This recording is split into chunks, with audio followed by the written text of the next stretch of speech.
त इन ॻाल्हि खे तव्हां ज़हन में वेहारियो त जॾहिं माण्हुनि खे पंहिंजे बुनियाद ऐं असास अक़ीदनि जी ख़बर न हूंदी त उहे फ़ी हैरतिम मिन अमरिहिम, उहे पंहिंजे मामलात में हैरान हूंदा, परेशान हूंदा, शयुनि खे गाॾुड़ साॾुड़ ख़लत ऐं मलत कंदा पंहिंजे पाण में। हुज़ूर अकरम जी हदीस मुबारक आहे जेका ग़ालिबन हिननि आख़िरी वक़्तनि ते सादिक़ अचे थी। मुंहिंजे महबूब इरशाद फ़रमायो, मुस्नद इमाम अहमद बिन हम्बल जी हदीस आहे, ला तक़ूमु साअतु इल्ला अला हुसालतिन नास, क़यामत ईंदी रद्दी माण्हुनि जे मथां। वरी ॿी हदीस पाक आहे, अबू दाऊद शरीफ़ जी रिवायत आहे, हुज़ूर अकरम इरशाद फ़रमायो, यूशिकु अन यअतिय ज़मानुन युग़रबलु नासु फ़ीहि ग़रबलतन तबक़ा हुसालतुम मिनन नास औ कमा क़ाल नबी सल्लल्लाहु अलैहि वसल्लम। हुज़ूर अकरम इरशाद फ़रमायो, अनक़रीब अहिड़ो वक़्तु ईंदो जो माण्हुनि खे ईअं छाणियो वेंदो जीअं परूण में कंहिं शइ खे छाणियो वेंदो आहे, ऐं पोइ ते बचंदा रद्दी वञी करे। हुसाला छा आहे? हुसाला रुज़ाला अर रदी मिन कुल्ल शइ, कंहिं बि शइ मां जॾहिं उन जो जोहर ऐं असुलु निकिरी वञे, पोइ ते जेके वञी जुज़ा बचनि उहे बेकार जुज़ा हूंदा आहिनि। जहिड़ी तरह नुख़ाला, जहिड़ी तरह छाण हूंदी आहे, बाबा अटो छाणिजी करे साफ़ थी वियो, पोइ ते वञी करे छाण बचंदी आहे जंहिंखे तव्हां उछलाए छॾींदा आहियो। लिहाज़ा तव्हां ग़ौर फ़रमायो त हाणे वक़्तु शायदि हुसाला मिनन नास वञी बचियो आहे। रही ॻाल्हि ईद ग़दीर जी, माण्हू पुछनि था, साईं ईद ग़दीर, ईद ग़दीर, इन तमहीद हुसालतुम मिनन नास खे ज़हन में वेहारजो। हाणे अर्ज़ आहे तव्हांजी ख़िदमत में त ईद ग़दीर अहिड़ी ई रस्म हुआ जहिड़ियूं रस्मूं शीयनि में ॿियूं मौजूदु आहिनि। मिसाल, शीयनि में मातम, इहो शीयनि जो अक़ीदो आहे। ईद ग़दीर बि इन वांगुरु उन्हनि जो हिकिड़ो अक़ीदो आहे।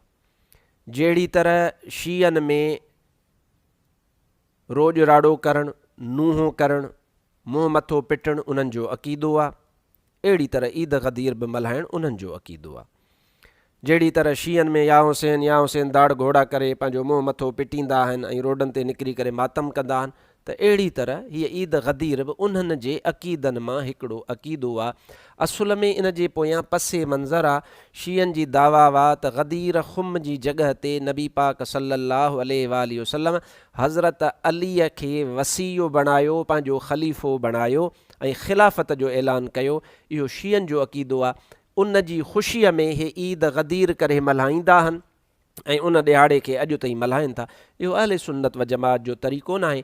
ऐं शिया चवनि था त नबी पाक जे असहाबनि नऊज़ु बिल्लाह सुम्मा नऊज़ु बिल्लाह, नबी पाक जे उन फ़रमान खे थुॾे छॾियो ऐं फिरी विया ऐं ज़ोरी अबू बकर सिद्दीक़ खे उन जॻह ते ख़लीफ़ो बणायूं। इहा आहे ईद ग़दीर, उन जे करे ई मल्हाईंदा आहिनि। लिहाज़ा उन्हनि जे कौल जे मुताबिक़ असहाब रसूल बि थिया ग़लति, जिन ग़दीर वारो ऐलान नऊज़ु बिल्लाह न मञियो ऐं अबू बकर खे, पोइ उमर खे, पोइ उस्मान खे ख़लीफ़ो कयूं ऐं हज़रत अलीअ खे न कयूं। लिहाज़ा हू पंहिंजे हिकु अक़ीदे जे तौरु, जहिड़ी तरह मातम अक़ीदो आहे, अलम लॻाइणु हुननि जो अक़ीदो आहे, असांजी निशानी न आहे, उन्हनि जो शिआर आहे, ऐं मुंहुं मथो पिटणु उन्हनि जी निशानी आहे। इहे सभु उन्हनि जा पंहिंजा हिकिड़ा निशान आहिनि, उन्हनि जे अक़ीदे जा जुज़ ऐं हिसा आहिनि।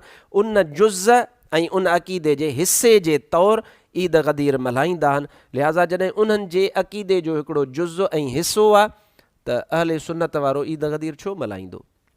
छा सुभाणे को ईअं चवंदो छा त मां भला हुब में ॿ टे जेके आहिनि सो चंबा पंहिंजे पाण खे हणी करे मातम करे वठां, छो त इहा हुब आहे? न, कोन चवंदो, छो त इहो शिआर आहे हुननि जो ऐं शरीयत पाक इन कम खां मनो कयो आहे। लिहाज़ा ईद ग़दीर जे मुतालिक़ इहा ॻाल्हि ज़हन में विहारे छॾियो त ग़दीर शियनि राफ़िज़िन जो हिकिड़ो शिआर आहे, उन्हनि जी निशानी आहे, हू मल्हाईंदा आहिनि। अहले सुन्नत व जमात जो इन सां को बि ताल्लुक़ न आहे। उन जो पसे मंज़र हुननि वटि अली साईं पहिरियों ख़लीफ़ो आहे, असां वटि इहो पसे मंज़र न आहे, बल्कि असां वटि अबू बकर सिद्दीक़ सैयदना पहिरियों ख़लीफ़ो आहे, पोइ सैयदना उमर आहे, पोइ सैयदना उस्मान आहे, पोइ सैयदना अली शेर ख़ुदा आहे। लिहाज़ा इन ॻाल्हि खे ज़हन में विहारणु ज़रूरी आहे।